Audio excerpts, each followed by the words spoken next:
Ladies and gentlemen, week one is finally here. It's been a long time coming. Appreciate you guys for tuning into the Culture Shock podcast. It's yours truly, Culture Shock. We are here to talk week one. Miami Dolphins heading down to Indianapolis to play the Indianapolis Colts. Going to be a home game for the Colts. Debut of Daniel Jones. And, it's going to be an interesting game to see what happens. We got speed versus the new Lou Anarumo scheme. We should see what it's going to look like. But it should be a good matchup, honestly. There's a lot at stake here. Nothing about a good impression like the first impression. And if anything, that's going to be what the Colts have to do. They got to show us better than they can tell us. We look good on paper. I'm not going to lie. We really look good on paper.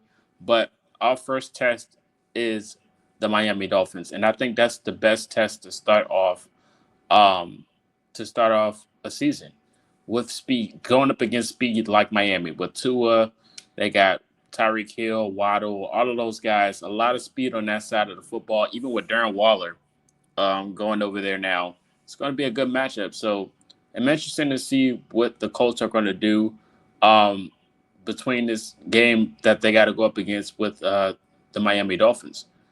And if anything, it has to be where Daniel Jones is physically and mentally. This is his first game in Indianapolis as a Colt. It's going to be a lot at stake, especially at home. And we know home crowds do not hold back their reactions and thoughts. So it should be, hopefully a good debut for him. Miami's defense is a little bit lackluster, I would say, compared to their offense. I think they're more of an offensive team than defensive. So it's going to be a chess match, no question. So like I said, for Daniel Jones, is just getting to sync with his offensive line, and hitting his targets in stride, and just a quick reads. No turnovers, smart throws, and if he has to use his legs, I say do so. We know Shane Steichen and that offense, they like to use a lot of RPOs and things of that nature, just due to what Richardson would do, but with Daniel Jones back there, I say limit that. Of course, you have to change it up a little bit. But even if you have to use two quarterbacks in a scenario, I would say, Shane Steichen is a genius. He has something up his sleeve to use both of these guys. They didn't get rid of Anthony Richardson, they just benched him and, gave the start roles to Daniel Jones because he's more of a vet and ready. So we should be interested to see what that looks like. Honestly, we got to have a balanced game. A balanced game. You got Jonathan Taylor back there as your running back. You have to use him whenever it's necessary.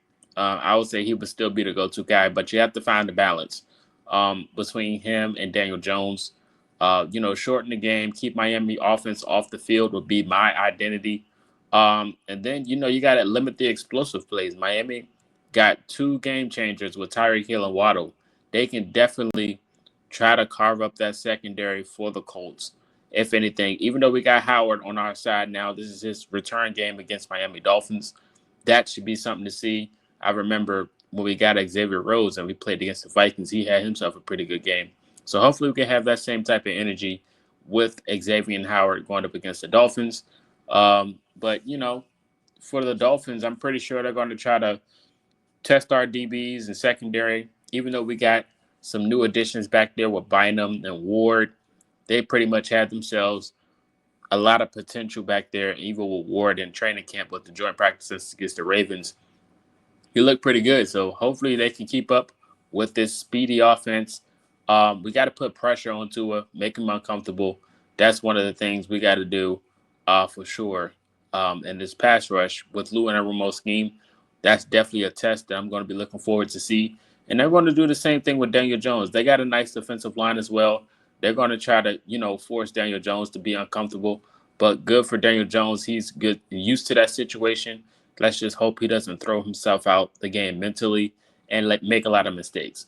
Tua is a pretty good quarterback, especially when it comes to play action.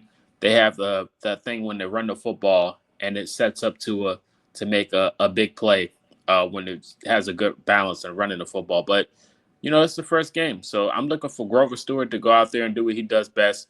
We got one of the best defensive tackle units in football with Grover and DeForest Buckner. I'm pretty sure Grover is going to be out there trying to wreak havoc, which is going to be a beautiful sight to see.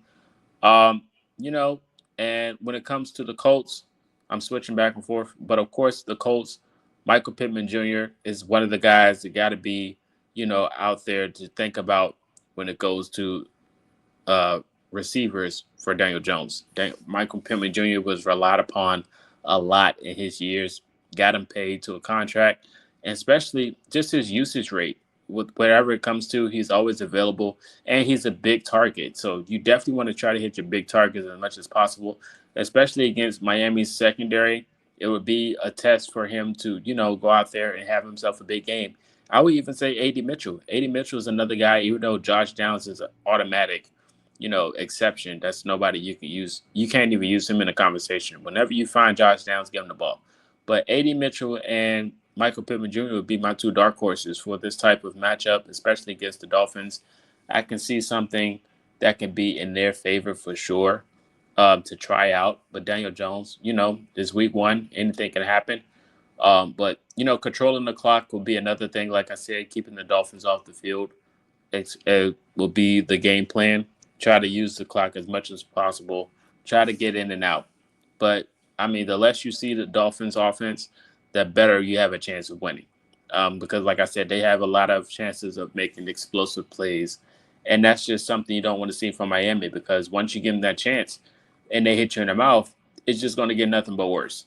So we'll see what that looks like.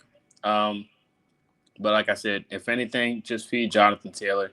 He's going to be your go-to guy to get the win for you. If not, it's going to be a sloppy performance, and we're going to be used to seeing what the Colts always do, which is going to be, especially in Week 1. We haven't seen a Week 1 win in so long, but definitely with this year, I can see the atmosphere being a little different, the environment being a little different, and the gameplay being a little different. So the Colts might go out there and definitely do what they're supposed to do. They are favored to win this game. And like I said, any game is possible. You can win any chance to go out there on the field. But like I said, but this chance they're definitely favored to win. I'm excited for this debut. I hope they go out there and play some good football. But the like I said, the Dolphins are no sleeper team. Everyone's 0-0. Everybody had a chance to be 1-0 in Week 1, especially the Dolphins with what they got. The potential is there. If we can stop them speed wise, but put pressure on Tua and force them to make bad errors, like I said, you have a chance to win, regardless of the situation. All-time record, the Dolphins do have the Colts favorite in all-time records, but current win streak, the Colts are favored 2-0. They have a 2-0 victory current streak-wise against the Dolphins, hoping to make it 3-0. But you guys let me know your thoughts in the comment section. Who do you got favored to win this matchup in Week 1, the Dolphins or the Colts? And let me know about your fantasy teams. And also, if you're not rooting for them, what is your team looking like in Week 1? Let me know all these things in the comment section. This is Culture Shock, and until next time, after the game, I will see you guys.